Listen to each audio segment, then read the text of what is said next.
conteneur yango todo sala adi londolé Feli Mosengo Feli todo sala conteneur ba voiture todo tina Kisasa ba carton ezo kine Kinshasa et en plus la bonne chose voiture na yo ko tina Kisasa te prends pas la tête yela bisongo charger biloko na yo te relivrer à domicile sans un bon au teki.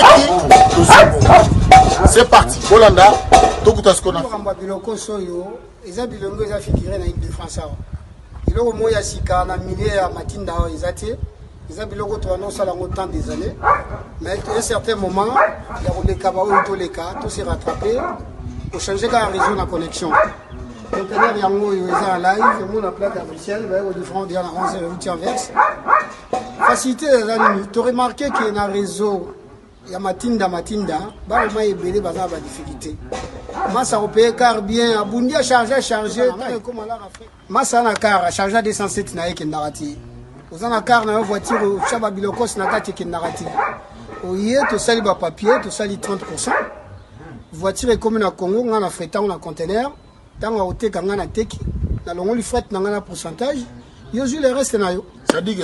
Bonjour bandeko nyonso bozolanda biso partout dans le monde entier ba sepena biso na face à la caméra na nzela sangwa Congo vraiment ba soutien bino bopesa biso ba partage ba émission na biso ndenge bofanda vraiment na bandako na bino sans autorisation ka bofandi bobito landana ndeko trésor lumbo o ba sinoma komba bechole voilà et ça la bien ndenga na soit décision na motema nanga ba soutien na bino wana parce que quand on parle de soutien batebele ba monakaka dans le domaine de la finance. Les soutiens, ce n'est pas les finances. Il y a un soutien moral, il y a un soutien intellectuel, il y a un soutien financier. Donc, par soutien, nous avons une diversité dans l'Union. Nous avons une inapercité. Et c'est avant de bande d'émission. Il faut te remercier. Nous avons sa confiance. Moi, papa. Moi, je peux l'appeler papa. Moi, je peux l'appeler maman. Moi, je grand frère. Mais à Tiki Moussala Naï, à l'Obagé. Nalanda apesho les pona yeba situation ya République démocratique du Congo mboka na biso soke ndengeni merci na ba conseil pe bopesa nga batebele ba lobia besho les on t'aime beaucoup mais problème na biso ça cause la ka agiter na misote ça la calme nde ya ngwato ba ka ba remarque na makabu na bino so sunga biso po ete mboka na biso ekende malamu pe miso ele ka malamu lelo na zana DCG na lingi tan lobela bino premier sujet na lingi na te sabino eza peut-être cause la petite émission. Pourquoi le déplacement de Joseph Kabila au niveau d'Angola? Dans la degré de diplomatie, on attend Joseph Kabila en Angola. Et deuxième élément, sur partenariat entre la République démocratique du Congo et les États-Unis d'Amérique. Premier groupe, il y a des officiers militaires qui ont des formations aux États-Unis et aux Allemands début septembre. Pour les autres ont déjà presque les 13, les 11, date à l'autre les 11, donc dans presque quelques 2-3 semaines, les militaires qui ont des formations aux États-Unis d'Amérique, et zaba oyo, baza peuple ACT, et zali ba oyo, baza officiers généraux. Nakati officiers généraux, comme ils ont cité, ils ont combo ya John Numbi. Parmi bato ba qui ont des formations, na mois septembre, na partenariat stratégique entre les États-Unis d'Amérique et la République démocratique du Congo. Toko dans la situation na biso non. Ya mbote toko dans la situation na biso na lina kebisa service ya migration DGM. DGM eza parmi ba service o ekoti sa mbongo na mboka oyo. Bateka ka babiloko ba pesa ka bato ba séjour na bango po baza na mbongo na mboka oyo. Mais soko tali social ya ba gens DGM. Biso to se pelate na comprendre monsieur le directeur général de la DGM. Vous êtes congolais ou vous êtes un étranger? Combien est-ce que service aux côtés Sambon? Par exemple, il y a une dame qui est officier de migration, gravement malade, mais nous soutenir Yazate. Ça c'est que comme un thème qui ndoki kinganga. To bakisi bokenda ko so simba popo simba batute. Ngana telemela mutu nyonso na mboka oyo parce que nzambe ne mutapesinga pouvoir wana. Alobi na kasa makomina alobi que non, vous devez lutter pour votre pays car votre bonheur dépend. Et service à migration, c'est moko ba service. Oh il faut moko ba service à sécurité, il y a République démocratique du Congo. Pourquoi bato bazo intérêt à y a pas soins médicaux gravement malade. Déjà mo bazana ba kesa minene mbonga minene balingo seki ko soutenir batote. Biso to banda ko ganga dossier caméra to banda ka boy, lelo caméra na prison. lokola deuxième bino bonito kozwa ba jana bino na bambongo ekota eza po ba konzi batonga bandako ba immeuble ba jaba nyoko maka na bandi guerre siko na bino to tala sio bana ba le perdant eza si jeune ngate na za makamususu ya koloba nzambe na makomi na peuple congolais alobi ava punir atikela moto tansa la repentance nzambe pe apesi biso leso wana alobi yambo te okangela moto kanda boya ye pesa ye na temps ata 3 fois luka bokutana na ye soki ayoki yo te luka obenga ndeko mosusu bozarme ensemble bokende po ete bopesa ndeko na conseil soki ayoki bino te la makambo wana etalie nde yango wana diplomatie ya président Félix Tshisekedi diplomatie ya président Félix Tshisekedi Kabila sera arrêté en diplomatie John Numbi sera arrêté en diplomatie Kalev Mutombo sera désarmé en diplomatie c'est ça la grandeur il y a diplomatie il y a son excellence mais c'est le président Félix Tshisekedi tala lelo tout ça déjà dans 8e mois dans quelques semaines tout ça comme à début il y a septembre oh les officiers généraux je parle bien des officiers généraux bazo qui de formation aux États-Unis parmi bateau bazo qui de formation aux États-Unis John Numbi pe azana kati na septembre John Numbi azana kati et pourquoi nous avons que John Numbi azana kati parce que parmi les officiers militaires oh bazana sanction il y a États-Unis bazana sanction il y a Union européenne John Numbi azana kati et formation bakokende c'est toujours aux États-Unis après au fond on anda ko yebi politique ozolo ba mabe président Félix Tshisekedi moi je décide Montenegro son amon aya lobi mabe Fati si président Félix Tshisekedi viole la constitution si il viole moko ya balwa mboka nde otake président Félix Tshisekedi na okanga munoko mais tant que Félix Tshisekedi est en train de souffrir ou alekisi jeunesse ne mobimba na kachali pour restaurer un état de droit yo wuti doka quelque part yé obandi ko attaquer en toi to beta na nzoto ça c'est clair tala le loba militaire zambien ba binisa ke armée betama ba armée nyoso ya mboka o ya République démocratique du Congo Kabila commissaire Congo ba armée privée nae quelques exemples illustratifs pour mona ke biso na des personnes on parle pas de quoi muta wuti ko mela diamba langwe ndenge ba vina biso ngo ikasange abandi ko loba ko mutu ameli vient mobo ya kwiti ya langwe abandi ko loba de n'importe quoi biso to loba makamba avec le respect des principes tala lelo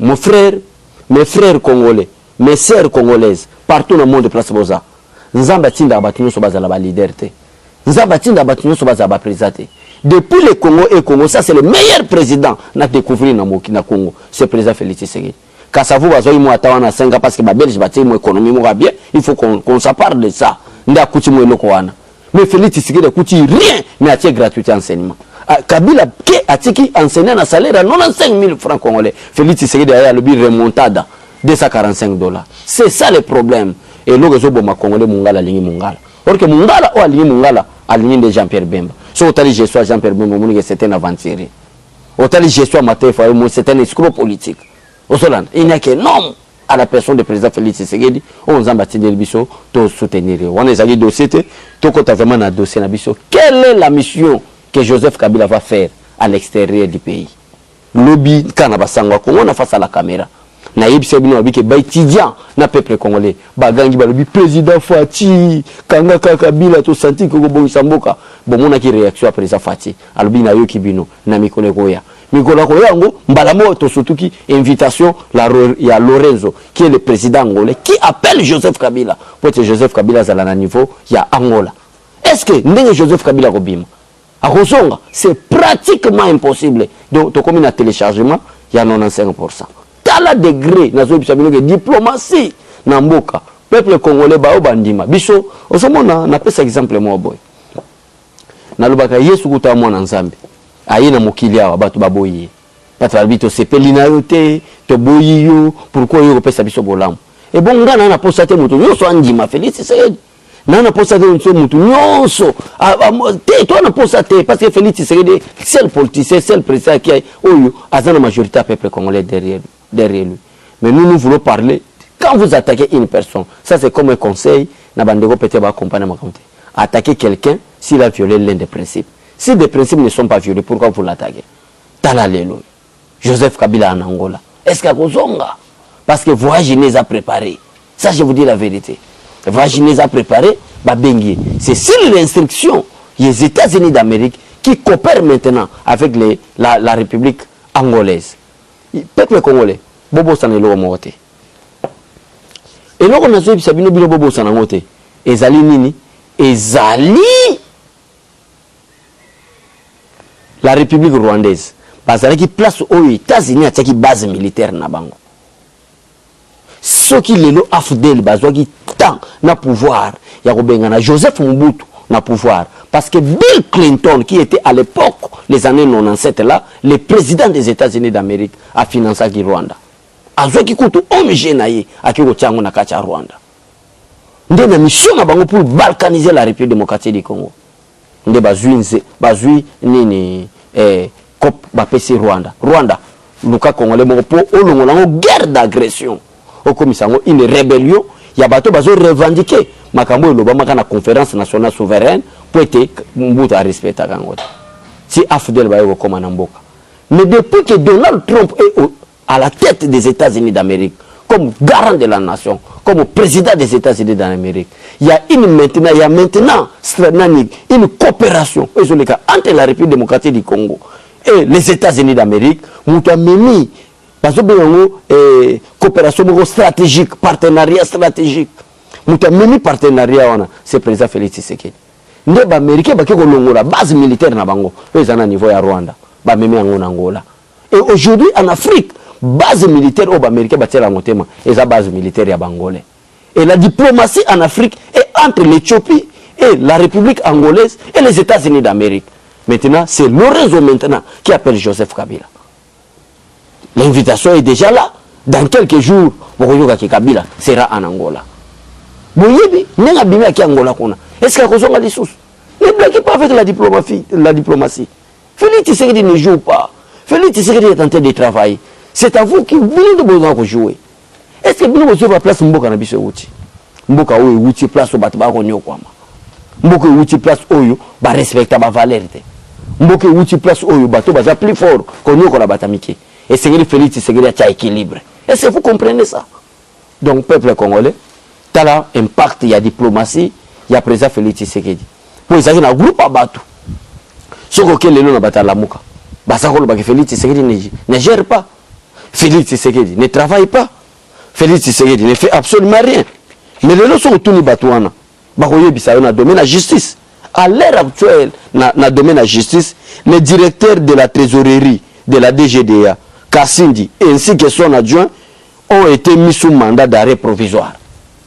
Justice, combien de bateaux? Au cadre, parce que justice en Bokao, Toyeba Kike, et Kangaka Batoyo, et Kangaka Batoyo, Bazababola, Montomoka Nyokomanae, Mokonzimoka Yekara Sakani Nae, Bakangi. Mais avec Félix Tshisekedi, on est en train de comprendre que même bateau Oyo, Baza, soi-disant, ayant droit, comme il y a un problème de justice, Bazo Kangabango. Alors, faites confiance au président Félix Tshisekedi. Et nous, nous sommes Congolais. Et nous, nous sommes Congolais. Nous avons voté à Martin Fayoul. A évité Martin Fayoul à Outawapi. Expérience ni na Zanango. Barama lui dit fait qu'il est du Bandundu. Je dois voter Martin Fayoul. Nous Équateur, depuis Balongola Mobutu na pouvoir, à l'unique Jean-Pierre Bemba son président de la République. Or que ceux qui papa Jean Bemba Zalakiao, alors que Jean-Pierre Bemba est président de la République. Pour Bemba parmi les bateaux, détruire l'économie naïe. Au sol d'un peuple congolais. Moutou dit ça, il Équateur, il y a Katanga, aligné Moïse Katumbi. Au sol, même pour ça, Moutou prouvé qu'il y a un métier. Mais au sol, on commissaire, nous déconnons Congolais, métier. Est-ce que Congolais a robot un métier? Congolais a robot un métier? Conséquence à métier, c'est mondial, na Moutou Moutou, Basangani de Baboti métier. Pour nous, ça peuple congolais. Faites confiance au président de la République. Tala Leloyo. Il n'y a même pas 2 jours passés. Batuba Komiko là. Koloba été au bisondé to zaboye et Kangila biso Kabila. Kabila yewana invitation ya Angola. Mais moi je crois ce ne sont pas le réseau qui l'a appelé, c'est à travers les Américains. Et dès que na ipsa bino na arrestation caméra, jour caméra zo sala miné na pamba orgueil, indiscipline na pamba zo sala, orgueil à pamba. Directeur du cabinet n'est pas une institution, caméra linga comme si d'être directeur du cabinet c'est une institution. OK, ça n'a pas fonction administrative. Les locaux caméra on en prison. Mais tant que tu as dès que la caméra va se présenter au niveau parquet, je vous dis, je suis combattant de la RIA. Que les Félix ne vous payent rien. Maman Marthe ne vous donne rien. Tshisekedi ne vous donne rien. Mais ce qui est dit, nous avons pour nous parti, nous sommes. Nous avons comme ça battu sur la leader. Nous avons pour moto moko. Je crois dans mon cœur, moto nous avons poni comme parti politique c'est l'IDPS. Le Félix Tshisekedi est chef de l'État. Le président Félix est chef de l'État. Donc peuple congolais, je crois que Moura ça va. Et merci vraiment. Na bandeko nous so balanda kibiso. To yebisa bino nzambe oyo alobaka. Chaque chose a son temps. Chaque chose a son temps. Il y avait un temps, Félix Tshisekedi devrait dire, je ne peux pas fouiner le passé. Maintenant, il y a un temps, Félix Tshisekedi a commencé à dire, je vais fouiner le passé. Conséquence à fouiner le passé, le lo Kabila so kende Angola. Angola Kabila ke. Est-ce qu'il y a Kozonga? Kozonga te. Parce qu'il y a partenariat entre l'Angola et les États-Unis à travers la République démocratique du Congo. Kabila Kozonga te. Bye bye, Joseph Kabila. Bye bye, John Numbi. Boganga Kitro. Bogo Yanga Noa. Bon, senti n'engeni mon état de droit est à monter mamabé. Parce que l'état de droit est à monter mamabé. Ou yibi bakangio. John Numbi. Faux général. Quelqu'un qui n'a même pas reçu une formation militaire. Mais baké comme c'est général des corps d'armée. Merci beaucoup, Papa Nangaka Djomba, pour cette information. Général des corps armés. Aleki naba Célestin Mbala. Aleki naba DJ Tumba. Tu comprends te? Biso eto sokola to bana mike bako yebisa biso ke no mutu mungala za mutu moko banga raté. Mais DJ Tumba na comprendre ezaki bololé bangala balobato nini. Un général. Mais azoki ne ba négociation à cash. Général. Mais c'est DJ Tumba. Est-ce que vous avez pas makambo ça papa? Est-ce que vous avez que ça militaire? Peuple congolais leloyo na conseil supérieur de la défense général Tumba Zalagate. Lieutenant général Tumba Zalagate. A comme politicien, général politicien. C'est grave Kabila Tekamboka oyo. Nous n'avons rien à faire maintenant. Si ce n'est que soutenir le président Félix Tshisekedi. Pour nous la biso na kati ya pauvreté. Pour nous la biso na kati ya méconnaissance oyo. Général a commis que le monde vraiment que FCC cash bazo discuter conformément à l'article 78 de la Constitution pour être gouverner de la coalition. Mais nous avons une négociation, Didier Tumbaza, ancien chef d'état-major de la République démocratique du Congo. Non, c'est grave. C'est grave pour ce pays. Merci na bande nous Bolanda biso. Merci na papa Nangaka Djombo parce que émission na sali na biro à papa Nangaka Djombo. Vraiment merci papa. Merci na bande nous Bolanda biso partout. Botika la malabo bye bye que Dieu vous bénisse. Dieu bénisse la République démocratique du Congo. Dieu bénisse le peuple congolais. Pourquoi pas son excellence? Mais c'est le président de la République démocratique du Congo. Mais nazana ko lelo moko. Mais c'est le président. Maman Kogo Yamba, Timothée le Noir. Jour le monde Timothée le Noir, maman Martha Yambi. Na siliki mabe maman. Nana kanda pour s'en aller à moto. Parce que Azaki, parmi les communicateurs, oh, Timothée est un membre INC. Mais Azaraki Koloba langage, n'engé moko, na batu ya FCC na batalamuka pour détruire le président de Félix, le pouvoir du président Félix Tshisekedi. Mais maman Martha Yamba. Donc pour raconter maman Denise ou raconter le président de la République, il faut en engambo ya bateau ba finir le président de la République pour bengayo. Non, on n'a pas accepté cela.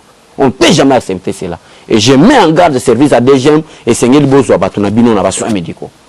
Boza ba service de recettes, bo kotsa kambongo. Exactement mutauti ailleurs pour soins médicaux, bino bata des gens bondingo kangambongo na motema mabe. Ça ce n'est pas le social, ou ça priorité ya chef de l'État. Merci na bande konyo so botika malam. Bye bye et au revoir.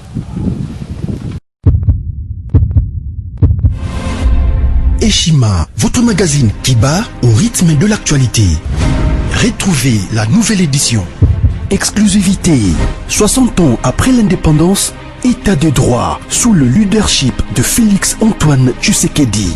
Le 5e président de la RDC s'est jeté dans un combat sans merci pour l'instauration de l'État des droits. Contre vents et marées, Fachi Béton décide d'en finir avec une politique d'impunité. Félix-Antoine Tshisekedi, porte-étendard d'un avenir radieux pour la RDC, un plan quinquennal largement tourné vers l'amélioration de la situation globale des Congolais. La gratuité de l'enseignement de base, l'amélioration des relations diplomatiques, la sacralisation du Conseil des ministres, l'indépendance de la justice, le redressement de la RDC, focus au Katanga. Le gouverneur Jacques Kiaboula construit les routes du Haut-Katanga pour relever le défi du social et du développement. Le but est d'inonder Lubumbashi et les autres centres urbains de produits agricoles tout en baissant leurs prix. D'un territoire à un autre, Jacques Kiaboula déploie énergie, volonté dans l'exercice de sa fonction. découverte. Nommé directeur général, Barnabé Mouakadi veut rendre la DGI plus performante. Dossier Eshima, l'église s'éloigne humiliée du village. Interview. Porteur d'espoir dans la lutte contre Covid-19, grâce à l'Artemisia, le docteur Jérôme Mouniangui juge son expérience en RDC. Nation Covid-19. Le ministre de la Santé Eteni Longondo fait une mise au point sur la gestion de la prise en charge des malades. Loi des finances publiques 2020. Le VPM Jambo de Mayo atteint ses objectifs. Économie. Jusqu'où ira les francs congolais? Culture. Les tétélas. Tradition et histoire. Retrouvez l'intégralité du magazine Eshima dans les kiosques. Eshima Magazine, un nouveau standard d'information.